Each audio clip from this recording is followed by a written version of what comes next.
లెంట్లోని 38వ దినము గురువారం. ప్రార్థన. తండ్రి, మా నిమిత్తమై వచ్చిన నీవు మా కొరకు చేసిన పరిచర్యలన్నీ వివరించుటకు మా జ్ఞానము చాలదు.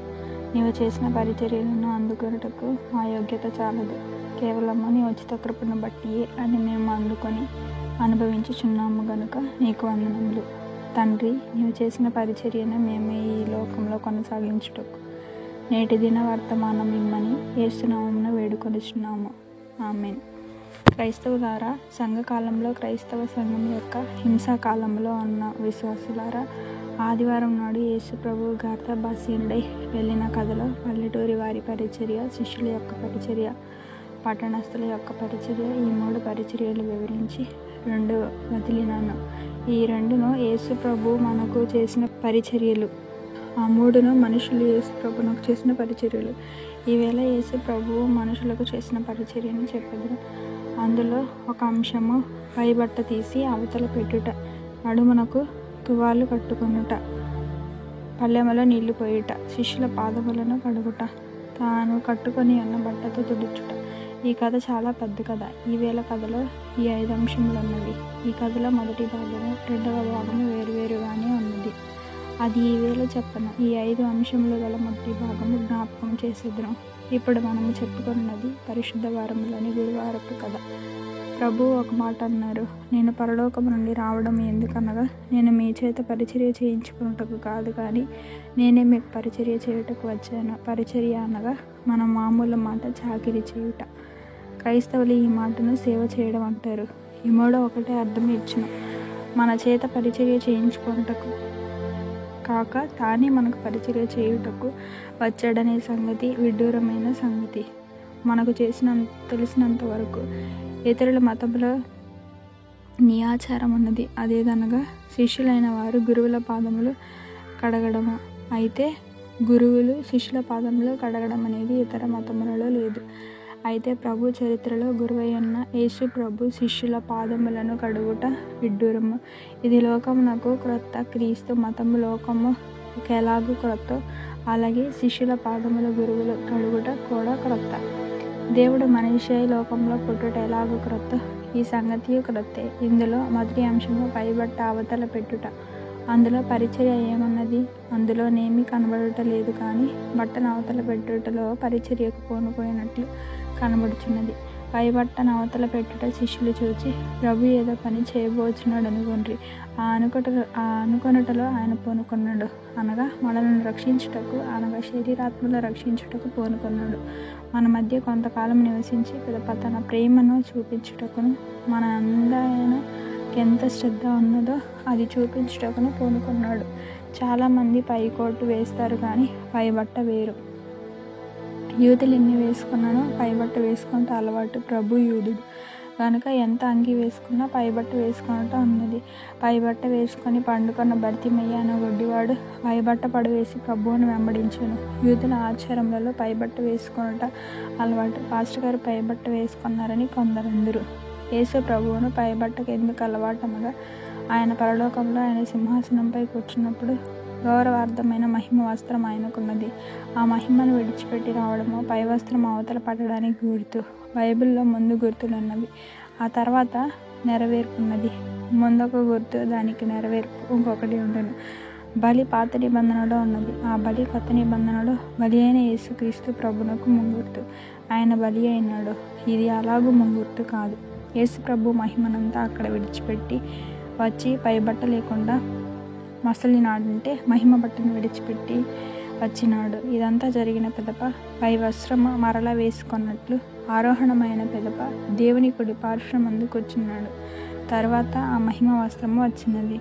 యోహాను 17వ అధ్యాయంలో ఉన్నట్లు, ఆదిలో నాకే మహిమ ఉండెను, ఆ మహిమను తిరిగి నాకు ఇచ్చేయవని ఆయన ప్రార్థించాను. యేసు ప్రభు భూలోకంలో నడిచినప్పుడు ఆయనకు ఒకటి శరీర జీవితము, రెండవది ఆత్మీయ జీవితమును రెండున్నవి.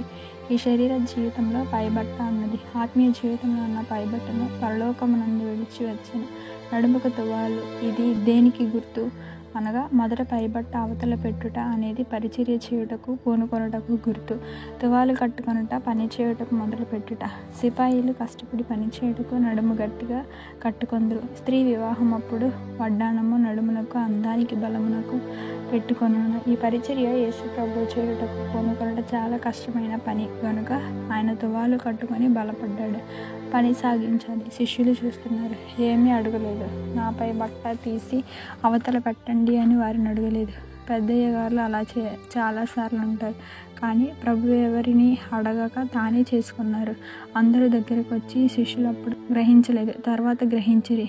అదెందుకు ఇదెందుకు అని అడగలేదు. ప్రభువే మీరు గ్రహించలేరు అన్నారు. 2000 సంవత్సరాలైన పిదప మనము గ్రహించుచున్నాము. అప్పుడు సమీపస్తులుగా ఉన్న గొప్పవారైన శిష్యులు గ్రహించలేదు, కానీ దూరస్థులమైన శిష్యులమైన మనము గ్రహించుచున్నాము. ఇప్పుడు గ్రహించలేరు, కానీ ఆత్మ వచ్చిన పిదప గ్రహిస్తారనేది ఎప్పుడు నెరవేరుతుంది. మన గొప్ప పరిచారకుడు సిద్ధముగా ఉన్నాననుకొని నడుముకు తువాలు కట్టుకున్న పరిచారకుడు ఉన్నాడు. మనలో పనిచేయి వారును నడుమునకు గట్టిగా కట్టుకొని పని ప్రారంభిస్తారు. ఇవన్నీ సులువే, కానీ వారు గ్రహించలేదు. ఆయనే పళ్ళెంలో నీరు పోసినారు. కానీ నేను అంటాను, ప్రభు దగ్గర 12 మంది ఉన్నారు కదా, నా దగ్గర అయితే ఒక్కరే. అదైనా నేను చేయక అతనికి చేత చేయిస్తాను. ప్రభు వారి చేత చేయించుకుంటకు రాలేదు, ఆయనే వారికి చేయుటకు వచ్చాను. యేసు ప్రభు చేసే పరిచర్య చాకిరీ సేవ వారికి అవసరము. ప్రభు వెళ్ళిన తర్వాత వారు గ్రామములలో, సంఘములలో, ఎండ్లలో మనుషులందరికీ చేయుటకు మాదిరిగా వారికి నేర్పించినానని ప్రభు అన్నారు. నేను ఎందుకు 5 పనులు చేసినానంటే మీరును అట్లు చేయుటకు నేర్పించుటకు చేసినాను. మాదిరికి చేసేవారు వారే చేస్తారు గాన ప్రభు అట్లు చేస్తున్నాను. నీళ్ళు శుద్ధికి గుర్తు, ప్రభు శుద్ధి చేయుటకి వచ్చాను. పైబట్ట అవతల పెట్టుట, నడుముకు తువాలు చుట్టుకుంట, పళ్ళెంలో నీళ్లు పోయుట, శిష్యుల కాళ్ళు కడుగుట. అప్పుడైనా పై 4 విషయంలో గుర్చి అడగవలసినది కానీ అడగలేదు. అది ఎవరికి అభ్యంతరము కాదు, నేను అప్పుడప్పుడు చేస్తాను. ప్రభు నీళ్లు పోసిరి, ఒకరి పాదంలో ఒకరికి తగులుట అభ్యంతరము.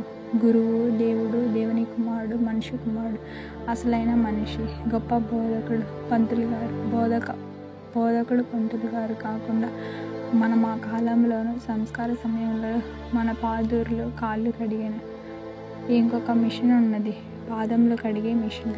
శుద్ధి కార్యక్రమం ప్రభు ప్రారంభించిన పని యావత్తును పూర్తి చేసిన ముగించినారు. నీళ్లు పోయట ముగింపైనది. ప్రభు సిద్ధపడుటలో ఈ 3ను కలుగు: పై వస్త్రము, తువాలు, నీళ్లు పోయట. ఈ 3ను బాగున్నది, కానీ పాదములు కడుగుట కష్టతరమైన పని. ఉదాహరణకు పెద్దాపురమునకు 14-15 మైళ్ళు దూరం నుండి ఒక జమీందారు గారి అల్లుడు వచ్చి అయ్యగారి కాళ్ళు పట్టుకునేది. అప్పుడు అయ్యగారు గుండె జల్లుమన్నది. ప్రార్థనకని వచ్చి పాదములు పట్టుకొని నరభక్తి చేయుచున్నావు అని అయ్యగారు అన్నారు. అది ఆయనకు అయ్యగారిపై ఉన్న ప్రేమ గౌరవాన్ని బట్టి అలాగ చేసినారు. పరిశుద్ధుల పాదములపైన అపరిశుద్ధుల చేతులు పడితే పర్వాలేదు, కానీ పరిశుద్ధుని చేతులు పాపాత్ముల పాదములపై పడుట చాలా కష్టము. నీళ్ళతో శుద్ధి చేసిన తర్వాత తువాలుతో పాదములను తుడిచారు. ఈ 5 యేసు ప్రభు యొక్క జన్మ నుండి సమాధిలోనికి వెళ్ళు పర్యంతము యేసు ప్రభు చేసిన పనులన్నిటికీ ముంగుర్తులై ఉన్నవి. వెనుక గుర్తులు నిజమై ఉన్నవి. బెత్లెహేములో ప్రభు జన్మ అప్పుడే పై బట్ట తీసివేసిరి. సేవలో ప్రవేశించగానే నడుముకు బట్ట కట్టుకొని పిశాచిని జయించిరి. నీళ్లు పోయిట. నీళ్ళు అనగా వాక్యము. కొండ ప్రసంగంలో యెరూషలేములో దేవాలయంలో సునగోగులు ఉపదేశించినప్పుడు వారిని వాక్యంతో శుద్ధి చేయడం మొదలుపెట్టాను. నీళ్లు లేనిదే శుద్ధి లేదు. వాక్యమును ఎక్కువగా నేర్చుకుంటే అది వారి హృదయములను శుద్ధి చేయడం సాధనముగా ఉండును. అప్పుడు సేవ చేయవచ్చును. తుడుచుట. నేను మీకు చెప్పవలసిన విషయం అన్నీ చెప్పి ఉన్నాను. నేను పరలోకమునకు వెళ్ళుచున్నానని ముగింపు చేసిన. వారు కొన్ని గ్రహించినను, మరికొన్ని గ్రహించలేదు. వారి హృదయములలో ఉన్న అనుమానములను సందేహములన్నిటినీ ఆయన తుడిచిరి. ముఖ్యముగా అనుమానమేదనగా ఆదివారము పునరుత్థానమగునని ప్రభు చెప్పిన అందరు ప్రవక్తలు చెప్పిన వారు నమ్మలేదు. వాటన్నిటినీ ఒక మాట తుడిచినాడు. నేను వెళ్ళి ఆత్మను పంపించను. ఆయన నా వాటిలోనివే తీసుకొని మీకు బోధిస్తారు. అప్పుడు మీరు ఎక్కువ గ్రహించదరని చెప్పిరి. ఇక్కడ కాదు, పరలోకంలో ఎక్కువ నేర్చుకునేదరని చెప్పారు. అది తుడిచివేయుట. పొడి కాళ్ళతో నడిచి వెళ్ళవచ్చును. ప్రభు జన్మ మొదలు పునరుత్థానం వరకు యోహాను 17వ అధ్యాయంలో ఉన్నది. దీనిలో క్రైస్తవుల కథ మాత్రమే కాదు, సంఘం యొక్క కథ కూడా ఉన్నది కనుక అందరికీ స్వార్థ ప్రకటించాలను. అటు ధన్యత పరిచర్య చేయు వీలువరుడు మీకు దయచేయునుగాక. ఆమేన్. ప్రార్థన. యేసు ప్రభువా, నీవు నడిచిన సమస్తమైన పరిచర్యలను, గొప్ప గొప్ప కార్యక్రమాలను మమ్మల్ని శుద్ధి చేయుట సిద్ధపరచుచు నిన్ను మహిమపరిచే శక్తిని అనుగ్రహింపుము. కృపతో సెలవుమని యేసు ప్రభు ద్వారా వేడుకొనుచున్నాము. ఆమేన్.